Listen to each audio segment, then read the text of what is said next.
My name is Eric Thor, and for most of my life I was very good at thriving in chaos. I grew up in instability and I ran towards pressure, responsibility, and high-stakes environments. The Army, firefighting, trauma nursing, business leadership, teaching, and Brazilian Jiu-Jitsu. From the outside it looked like success, but from the inside it was survival disguised as achievement. I was what I like to call functionally dysfunctional. I was highly capable, highly disciplined, and outwardly winning. But internally I was stuck in fight or flight mode. Chaos had me trained to stay calm, but it also trained me to never turn myself off. So like a lot of people, I believed that doing more, pushing harder, and achieving more would bring me peace. Well, it didn't. It just fed my ego while starving my soul. The Warrior in the Garden podcast is about what happens when we stop chasing chaos and we learn that vulnerability is strength and how to respond instead of react. I'm glad to have you on board and welcome to another episode of the Warrior in the Garden podcast. All right, well, welcome to the first episode of the Warrior's Garden podcast. Today I have Hector Cedeno here. Hector, you're the first guest, man. This is, I don't know if it's a privilege, an honor, or Very much so. a punishment to be the guinea pig, but either way. So again, I appreciate you coming out here and taking the time. We just got out of the sauna. Yes. We had some good conversation in there. Felt great. Little cold plunge before that, and you were just telling me how the first 30 seconds of that cold plunge. Yeah, it's my first cold plunge ever, and prior to it, I knew the timeline was about 5 minutes, and I was hearing people say, "Oh, 3 minutes is the tops," but those first 30 seconds is where you're gonna know if you're gonna make it or you're not. Yeah, So and once you can calm your mind, because your mind goes crazy in that first. it Yeah. does. I had to tap in past experiences to try to For sure. control So, it. well, it's awesome. Well, I appreciate you coming out here, and I think let's start off by tell everybody a little bit about yourself and tell us, Well, like Thor said, my name's Hector Cedeno. I was originally born in Puerto Rico about 49 years ago. It's rained a lot since then. Grew up in New York City. Ended up joining the Army, where I became a sapper. Have some deployments to Iraq, 2 times to Afghanistan. Father of 2 daughters. Blue belt in jiu-jitsu. the blue belt in jiu-jitsu is the best part, right? Yeah, it is. So you've had we were talking in the sauna a little bit. You've had quite a run. You said you feel like you're on your 4th life. I feel like I am on my 4th life of figuring things out. Initially, my upbringing, it wasn't the greatest neighborhood and stuff like that, so I was exposed to a lot of different things, drugs being some of them. Was an addict for a while, was able to fight that off too. Cold turkey, apparently. Phew. What was the? So it was like cocaine and crack cocaine, and marijuana was always involved, and with alcohol and beer or And you stopped cold turkey. cognition. I did. I've always kind of had somewhat of a internal compass that kind of goes off when I'm totally on the wrong side of the tracks. And my children, obviously, and I just didn't let it. I didn't succumb to it. I didn't let it completely destroy me where it was, and I knew I had to do something. And it just started with the choice and just being very, very intentional. Staying away from the people, staying away from the environment and stuff like that. From there, I managed to clean up, and as a kid, I did do the Boy Scouts for a while, and I had a uniform then. My local church had like a cadet group as well, and so I joined there. I had an uncle that was in the Army, and I played with all the G.I. Joes. Rambo has always been my favorite movie. So I can hands down say being a soldier was actually a dream of mine, but it always felt so far. It always felt like it couldn't be me, or it wouldn't be me. Mm-hmm. Um, and one day, coming off this ride, off of the drugs, and which I end up being homeless as well because of it, with my kids at the time. Um, Once I was able to stabilize for a little bit, and I saw a commercial. Back then, I think it was "Be All That You Can Be" or Yes, something like sir. that. Yes, sir. And I kind of had that realization, like, why not? Why not? Like, why not? It's a dream. And then Mm-hmm. I went ahead and joined. I remember I went down, walked into the recruiting station, and I knew I wanted a combat MOS, and I did not want to be an infantryman or mortarman. That's all I said. My grandfather was an infantryman, and I don't want to be a dirt stomper. I still end up being a dirt stomper, but there was a combat engineer in the office, and he was like, "Combat engineer it is." And Nice. so I joined the army, and hence my second life. Um, and then once I retired, well, started my third life, which kind of reintroduced alcohol, trying to self-medicate Mm-hmm. over the ride that was. Kind of surpassed that, and now I'm on my fourth. Nice.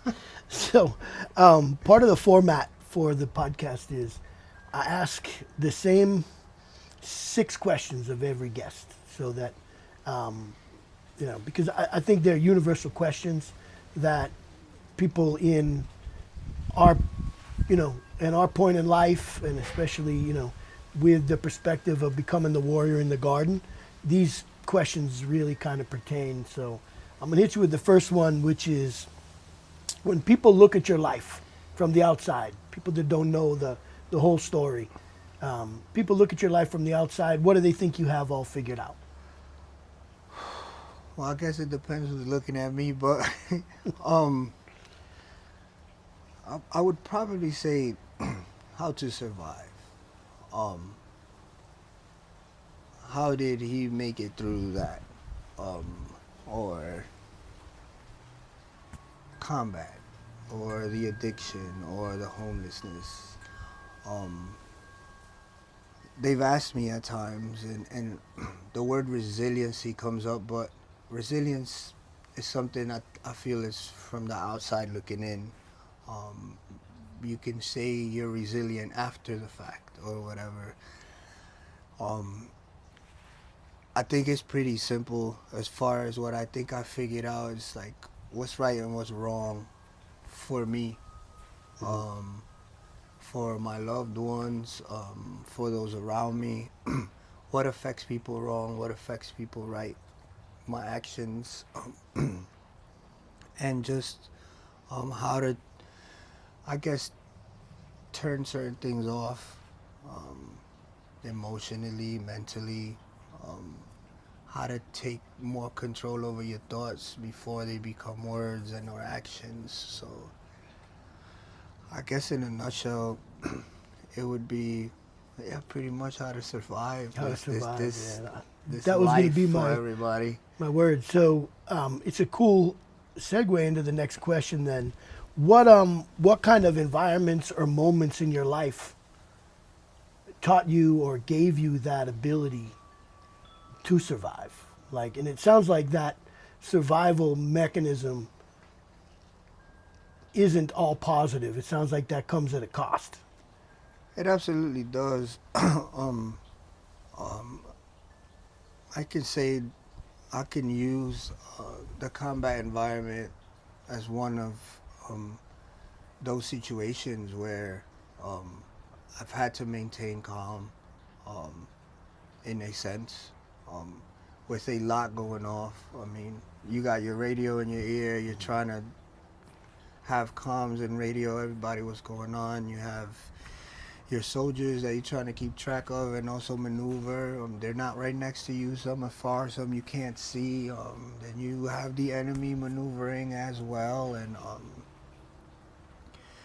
it was that was probably I'll probably call that the graduation of uh, a situation where you have to be able to maintain that calmness. So what was the kindergarten? I If that was the would graduation, what probably- was the I would- I kindergarten? would probably say the kindergarten was that first life. Oh my God, like Hector, you were really addicted to this. You have a child that has to eat. You have to get Pampers for them. How old were you at this time? So I was about 17 years old, Wow. 18 years old, and I had to find that calmness in the storm in my head to be able to focus and really direct fire as far as what's important. And it's probably why I was able to uh, do it cold turkey, I guess, for a lack of better words. To maintain my thoughts clear and calm enough to be able to take one step at a time, one day at a time, towards the goal of being clean, getting a place, being the father that my daughter at the time deserved for me to be. So and then graduating to combat, especially as a combat engineer, clearing routes. Sometimes you'll take contact while you're sitting on an ID, and it gets a little tricky how to maneuver, where to move, who comes in and out. It's really taught me, I guess, how to stay calm those situations. Where do you think you developed that level of discipline? That I don't where did that come from? I don't feel I don't know if I would call it at that time it was discipline, but more I had to develop growing up this sense of turning off emotions, almost like being numb. How come? Growing up in Spanish Harlem, there was a lot of violence here and there. You know, it was okay for us to see somebody get beat up pretty bad or stabbed or things like that, and just to not have that I guess regular reaction of, oh my gosh. I started to learn how to turn certain aspects of my emotions off, kind of a survival mode, to just not emotionally react to situations. As a kid, pretty much 9, 10, 11, 12 years old, growing up back then. So once I did get into combat, I still had a lot of that, able to turn things off, or disconnect, should I say, almost from the actual events to what needed to be done. And it was a gift and a curse. A gift because it got me through certain things, but a curse because it affected things later on in life. So, man, it's almost like you're reading the questions. And, that was going to be my next question to you. Is really like, at what point did you realize that superpower that you had, or that thing that made you so strong, was actually costing you something? Well, it's very vivid in my mind, and it wasn't but 3 years ago. I was still pretty much kind of robotic emotionally when it came to, or numb or cold still. And it was walking into my house, and my daughter dropped something, made a really, really loud noise. And right away she looked at me, she was like, "Oh my God, Dad, I'm so sorry. I'm so sorry." And she started tearing up. And I think about it now, and that helped me realize, like, why are you, like, so cold like that at the time, having the effects on my own children of what my reaction might have been to something as far as dropping or making a loud noise. And that I started realizing that was affecting my loved ones, the coldness slash anger slash shutting it off. And seeing her that way made me realize I had to make a change. I could not stay this way all the time, you know. Mm-hmm. So it definitely was my child that she helped me realize that I really wasn't reacting correctly to my environment, or it was having an effect on those around me. Mm-hmm. So I knew that I could not be like that anymore. Or even times when she would be like, they wouldn't ask me to go out with them anywhere because they know I would be like, I don't want to go. I'm not gonna enjoy it. That's not fun to me. This, that, and the third. And it was really a big realization of knowing that I just can't stay turned off like that to emotions, and I was missing out on so much of the little things, and things that are supposed to be fun weren't, or I would dismiss it before even giving it a chance. So Yeah, everything kind of becomes everything becomes a fight. Everything's yes, a war, right? Like yes, when you're constantly in that, man, and it sounds like it's coming all the way back from when you were a kid back there in Spanish Harlem, where man, you're constantly just trying to survive, and that survival requires a strong ego. You know, you develop that yes, strong ego early on, and you know, we were just talking about it in the sauna. At a certain point, it becomes, man, I can't shut this damn thing off. Like it's on 24/7. You know. yes. Very painstaking after a while too, especially in retrospect. Um, when you finally realize what is running you, instead of you running you. And it's quite painful. Even though it might have numbed so much back then, it's not like those emotions still weren't there or in you. You know what I mean? It was just you weren't letting them come out, or you weren't letting yourself feel them. And then once you did or do or realize it, it almost becomes more painful.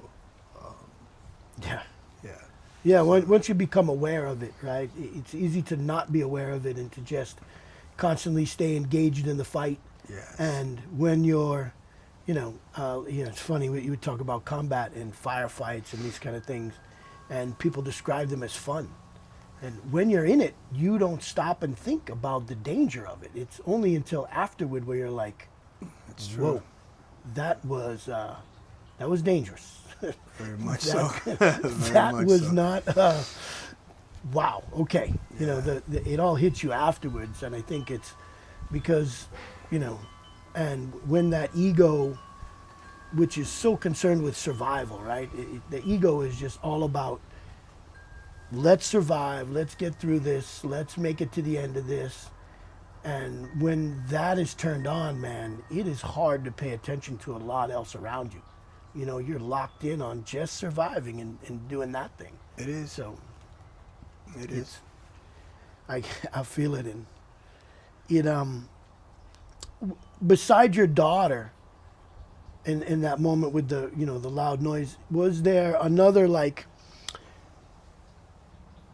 a situation or another person that kind of caused you to look at yourself differently from the person that kind of you thought you were? Um. Yeah. I want to say it has been a more recent, actually. Um, Probably about 2 years ago. Uh, Met a gentleman named Glenn. I mean, you know who Yeah, he yeah, is, Glenn. Thor. He is, Great guy. and he has a way of pulling you out of yourself, or Is it almost hot like or is it God? as a honor as a god. He's like almost immune to everything you think you might have developed. Mhm. So um, little things he would say, like, "Come on, man, you don't have to. You'll be okay, man. Look, this is such and such." And the way he would just introduce me to somebody else, and I'd be like, "How you doing? How you doing?" And then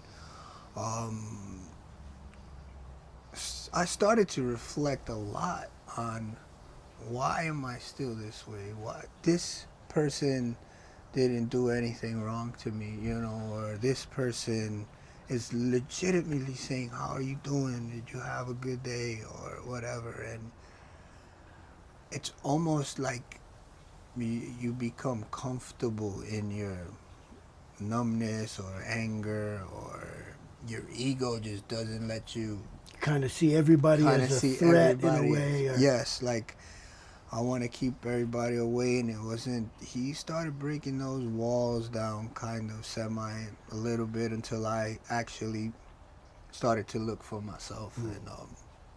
And he has a, he has a, I don't know, a vigor or such a joy for life, right? Like Yeah, he's pretty relentless. he just seems like a guy who is loving every minute. But of course, that enjoyment of life for him came at a huge cost, and Correct. he had a rough go for a while, and so I think he learned the same way that, man, again, when you talked about it, when the ego is turned on like that, Yeah, it's man, everything is about survival. You view everything as through the lens of its threat to you. yes, Like, is this, this person's trying to, be kind to me, to wear me down, to eventually take advantage of me somehow, or to yeah. get me into a position where I'm weak, and then, so that thinking, you don't even realize you're thinking it. It's a process. It's a big process to start realizing, letting yourself realize what's really. Sometimes it takes, and again, we're talking about something that's only been 2.5 years ago of me almost turning 50 this year. Um, there's a lot of people, I'm sure, still are like that out there, because you kind of don't. To you, there is nothing wrong. You know, you're good. You got. I've retired. I have an income. My girls are grown up. I'm not homeless. I'm not addicted to Yeah. anything. You know, I'm good. I have a new But car. I have, yeah. you know, and it's like, but you're really not. Um, It's crazy. It was the realization for me in writing the book, yeah. I wrote the book, and man, which oddly enough, as you talk about, Glenn was the guy who really made you look at yourself differently. Yeah. Glenn was actually the person that got me to write the book. I had zero intention of writing a book, and Yes. he one day said, "Man, you should write a book." And I said, "Nah, fuck you. I'm not writing a book." Writing a 2 days damn later, book. somehow I'm writing a book, right? Yeah. And in looking backwards at that, you see and you go, man, I thought I had it all together. I did not think that there was anything wrong. I thought I was successful, man. I was Yeah. killing it. If anything, I felt like I needed more discipline and more drive. And, Correct. when the next David Goggins book came out, I was on it, brother. Let's get I it. was there. Yeah. What challenge? Give me the challenge. I'll take it. I need more. And really what I figured out is, damn, I need less. I That's need true. to learn how to be calm, because I couldn't, man, I could not, when there was chaos, man, That's my I world. was the guy you wanted there. I love chaos. But when there wasn't any chaos, man, I would create it. I'd start little, in hindsight now I realize, but I would start problems at work just to have a problem to solve, or I would start some conflict with somebody just to Yeah. have some problem. And probably, if I talked to my wife about it, I was probably home starting, I was poking the bear at times just to create that chaos that I was good at, because I wasn't good at sitting still in the movie theater holding hands watching a movie. It's I true. was thinking about, man, this is a waste of my time. Why am I here? I could be doing something productive. It's true. It's the ego becomes almost your worst. Almost sabotages everything. It makes you feel good while it's doing it. For sure. Do you have you developed any any practices or disciplines that help you reconnect when you realize that, the ego's starting to creep in again, and kind of Um, trying to run the show? yeah, I I listen. I listen and observe a lot more.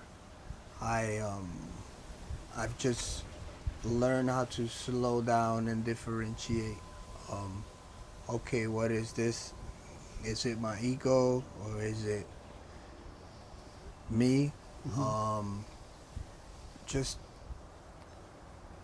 Jiu-jitsu has helped a lot with that as well. You know what I mean? Just to be in the moment.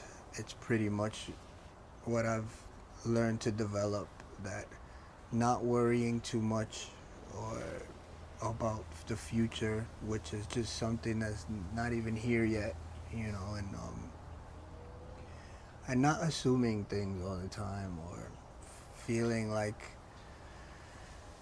you almost have to carry this type of persona because of what you've been through or what you're capable of or any of those things, you know, that it's okay to slow down and just sit there and hold somebody's hand and watch a movie, that it's okay if something gets dropped, it's okay, you know, that it just doesn't have to be that all the time. Grace, right? Yes. Give yourself grace. Yes, to give yourself that space to for you to take control again over your ego. Yeah, that you're not the most important person here. Correct. You're part of a bigger piece. You matter, you know, Yes. no doubt. You matter, and no doubt you're important, but you're not the most important. Yes, and acts of kindness too help a lot. Could be a random person. It could be a good morning to somebody you don't know. Opening a door for anybody. Helping the older person get signed off a shelf. Man, it's the cheapest drug out there, It's the right? cheapest drug. It's addicting. It's addicting. I saw this guy today in Publix. Funny you say that. He was, man, he had a Vietnam veteran's hat on. He, you know, obviously older guy. And he was walking, he had a brace on his foot, and he was just having the worst time walking. He was pushing the carriage with his groceries in it, and I just happened to be behind him, passed him, put my stuff in my car, but I saw he was coming to the, you know, the last couple groceries in his cart, and I said, you know what, just let me stand here and wait. And when he puts that in, instead of having him have to push that thing all the way over there and then walk back, let me just grab his cart from him and put it back. And man, that guy couldn't have been happier. I talked to him for a couple minutes about it, told him I love his Vietnam veteran's hat, and we had a little conversation there. We wished each other Happy New Year, and I took that thing for him. I think that was, for both of us, was like, it was the best drug you could have had at that point in time. Right there. You know? Absolutely. It's the complete opposite of the numbness and all of that you start feeling, and it's just being kind. It's randomly, especially because it's kind of easier to be kind to someone you love, you know. But when you don't know a person at all, and you just small acts like that, they go along. What about to yourself? To be kind to yourself, right? Absolutely. That's a big part of it, to know that. Because during those times and during those days, you know, you're all numb and stuff like that. You're not living, you're not feeling, or you're not letting yourself be loved. I wasn't letting myself get befriended or taken care of in a sense, you know what I mean? It's been the last 2 years, 3 years is when I've really. You think that comes out of like a fear of being vulnerable? Absolutely. It comes from a fear of being vulnerable, because even going back to my upbringing, or even in combat, it's like I could not walk down the street and look vulnerable, you know what I mean? Especially the demographics where I grew up at, you know what I mean? I didn't fit the bill, you know? Yeah. You cannot. So I'm absolutely afraid of being vulnerable, you know, taken advantage of, or so it just developed. You almost like callous over emotionally, and it's scary too when you first start to just break down those walls and start feeling again. You're like, whoa. It's easy when the ego is driving everything, and I think for me, it's easier to be in that survival mode Yes. because it's so hyper focused and it's just here and it's Yeah. you can be incredibly selfish and you only worry about you and you only worry, and it's easy. It It's is. hard to, you know, to be compassionate, to have empathy, to be vulnerable. This is not. I was never taught this stuff when I was a kid. Like No, me I neither. wasn't there. Yeah, me neither. I was just, I grew up. If somebody bullied you, well, did you beat their ass? Yeah, right. Did you? Imagine your dad see you cry. You crying? Oh no, it's like it would not be good. So yeah, we kind of brought up that way, which is wild. And then we weave this path of life and kind of come to the point where you're like, man, there's got to be a different way. And then you start living that way, and it's amazing. It really is. To know peace and to be at peace and to truly have that inner calm and obviously it's the name of the podcast, but really to be that warrior in the garden rather than the warrior at war is so much better. And make no mistake, brother, if I need to turn that back on, I could turn it back on in a second. Yeah, it doesn't if I go need away. to be yeah. But it's so much nicer not to turn it on. Yeah, it is. It truly is. The grass is greener, the blue sky is bluer. It really is. It truly is. And man, seems like there's a lot less problems when Either that or it doesn't affect you as much. yeah, for sure. So you touched on jujitsu. Why do you think so many people in like a position like you were in are drawn to jujitsu specifically?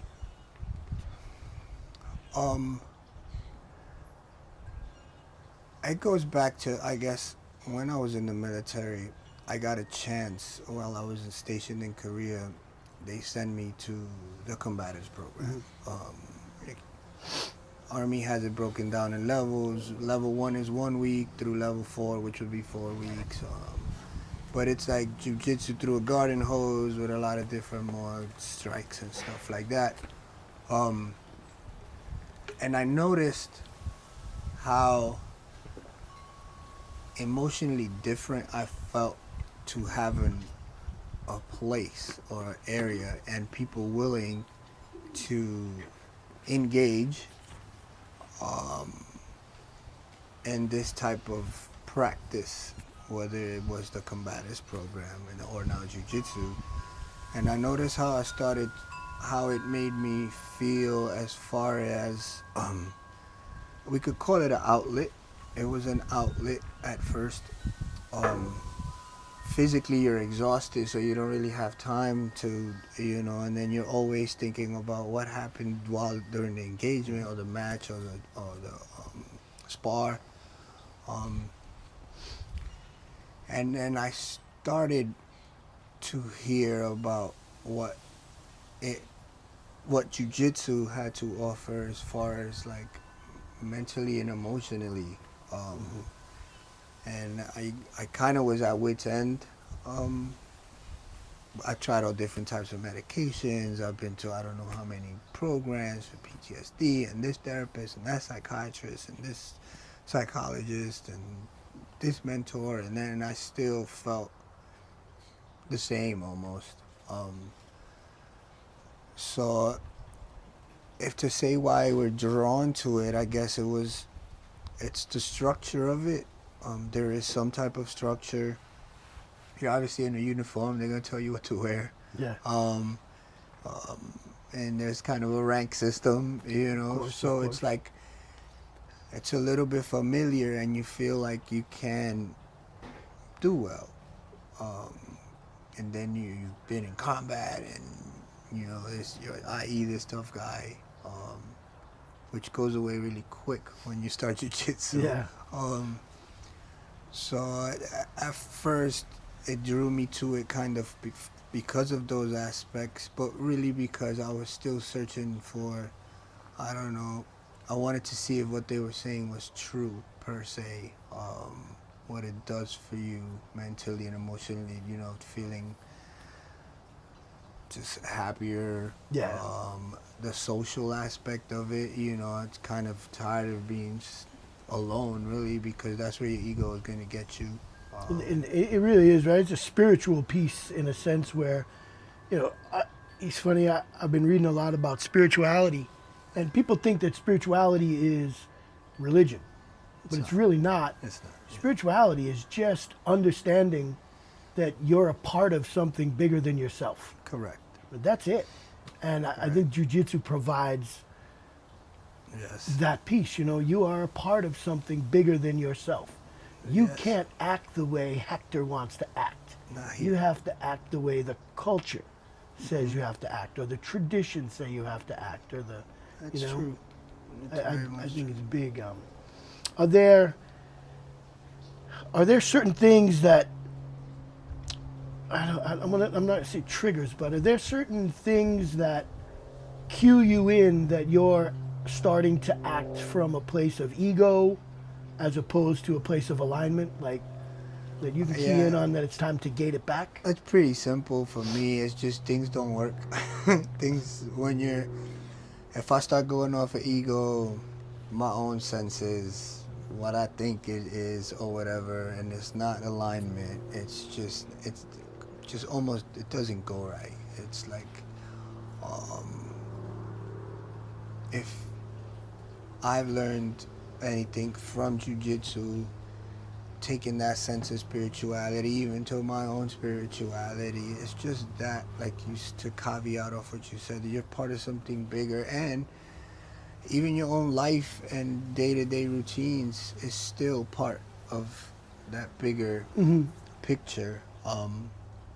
And when you try to maneuver all these levers and thoughts and emotions, you still have no control over the things. You can get cut off by a driver just going down your street, and everything just went out of whack because you're trying to go off on yourself, or by yourself.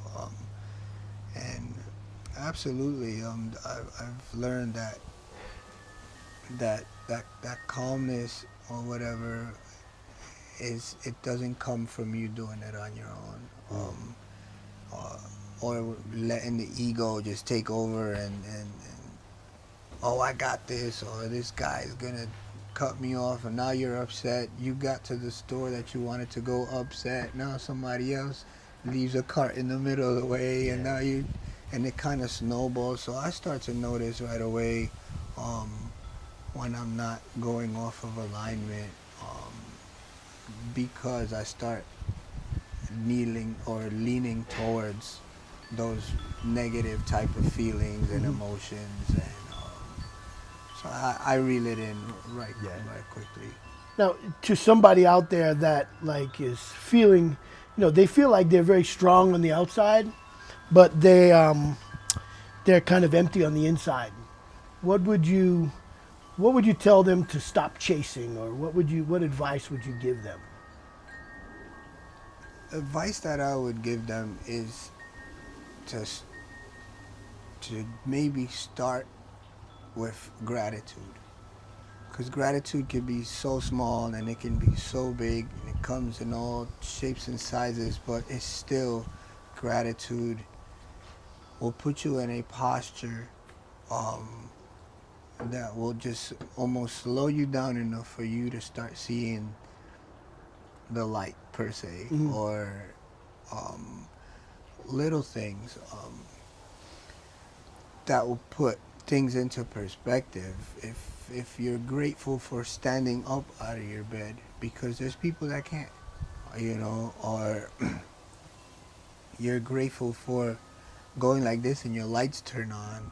There's people that don't have that. Again, You know what I mean? you're part of something bigger than yourself, right? Correct. So if for 1 second you would chase or be thankful for just the fact that you are alive, you know what I mean? And as cliche as it sounds, there's always hope, you know what I mean, for your emotions. We were not born to live in a depression or in a lackluster for life type of life, if it makes sense. And just to and gratitude is it's a really good thing to chase, because we should be thankful for a lot of things. And half of the times, or most of the time, we're just thinking about our egos and stuff like that. It won't allow you to be thankful for your daughter that's more concerned about how you're going to react than you are of her emotions the whole day, So I definitely want to say gratitude. Does forgiveness play a role at all in any of that? Absolutely. Forgiveness has played, it plays a big role, and it's played a big role in my life recently. Two ways to look at it, but my main way to look at it is that sometimes people think when they say I forgive you, it's for that other person, or to say, oh, I forgave them, but I won't forget. That's not forgiveness. Forgiveness is for you. You know what I mean? For you to be able to let go. That's how you also are allowed to forgive yourself. Comes after you learn that forgiveness is really not for the person. Right, not for the other person. It's for you. Correct. So forgiveness is it's a tricky thing, I guess, because people are hurtful and life can be cruel, but it's very powerful when you're able to let go of things and truly forgive, because then you did it for yourself. Yeah, I feel like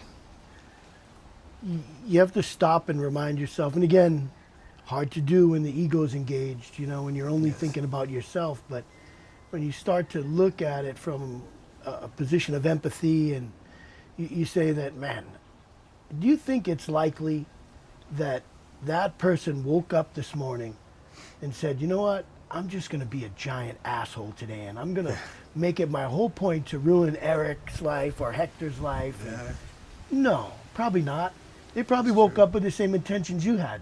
To try to have the best day possible, but the reality is that life kind of happens in between, and and it goes sideways. So I love your explanation of forgiveness, that it's not for you. It's not for the other person, that it's for you. Correct. It's a important perspective to have. So.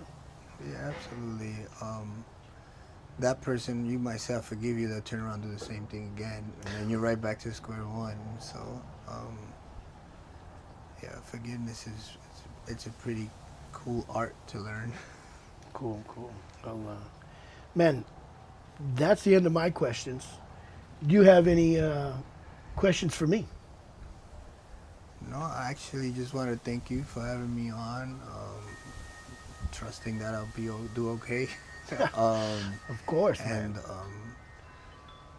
At the end of the day, just trying to help those out there, that might not seem that anything's wrong with them, but things are still not going right.